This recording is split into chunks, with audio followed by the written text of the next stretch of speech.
ဒီလိုပေးဆက်မရီကြောင့်ခေတ္တဝိတာကဖြစ်တင်စားခံရတဲ့ခိုင်နှင်းဝေကတော့2014ခုနှစ်နောက်ပိုင်းကစပြီးပရာဟိတအမျိုးသမီးဖြစ်ရည်တည်လာခဲ့တာပါနောက်ပိုင်းမှာမိဘတွေကမလိုချင်တာကြောင့်စုပ်ပြစ်ခံရတဲ့ကလေးငယ်တွေကိုစတင်ကမွေးစားခဲ့တာပါ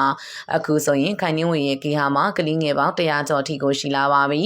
ဒါအပြင်ကလေးငယ်တွေကိုခုတုံးလုပ်ပြီးဗန်ပြလုပ်တယ်လို့ဝေဖန်ခဲ့တဲ့သူတွေအနေနဲ့လည်းနှစ်ချီတက်တည်ပြနေတဲ့ခိုင်နှင်းဝေရဲ့လုပ်ရကြောင်းယုံကြည်နေရပါပြီ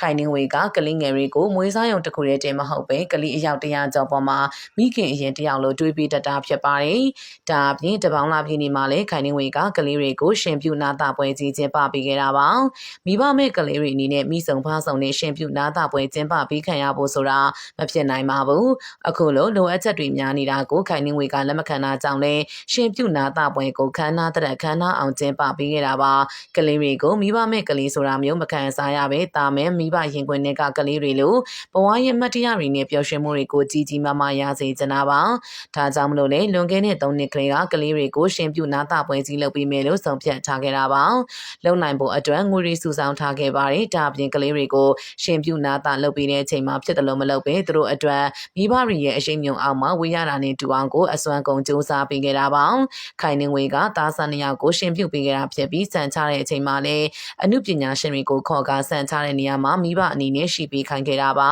။ရှင်ပါ17လောင်းအတွက်ဝေလူကျော်တို့ဇနီးမောင်နဲ့ရွှေမုံရတီတို့ဇနီးမောင်နဲ့ချောရတနာတို့ဇနီးမောင်နဲ့တခြားအမှုပညာရှင်တွေကလာရောက်ကူညီပေးကြတာပါ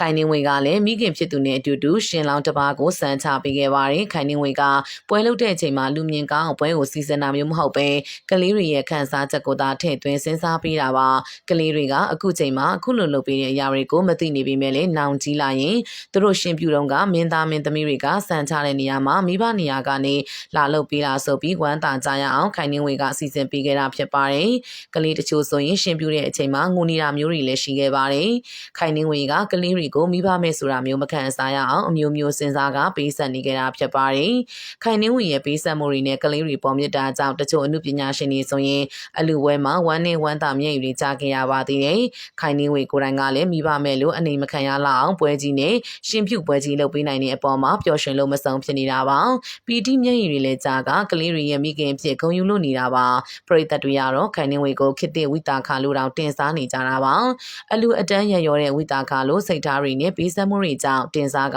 ကြီးကျူးနေကြရလည်းဖြစ်ပါတယ်။ရှေးပြည်တုန်းကဆိုရင်လေခိုင်နှင်းဝေကလူရောစိတ်ရောအပင်ပန်းခံက3000ချီလူရန်ခဲ့တာပါ။ပရိသတ်ကြီးရောခိုင်နှင်းဝေကိုခေတ္တဝိတာခါလို့ထင်လားဆိုတာပြောပြပေးခဲ့ပါအောင်အဆုံးထိကြည့်ရှုပေးခဲ့ကြတဲ့တယောက်ချင်းစီတိုင်းကိုကျေးဇူးများတင်ပါတယ်ရှင်။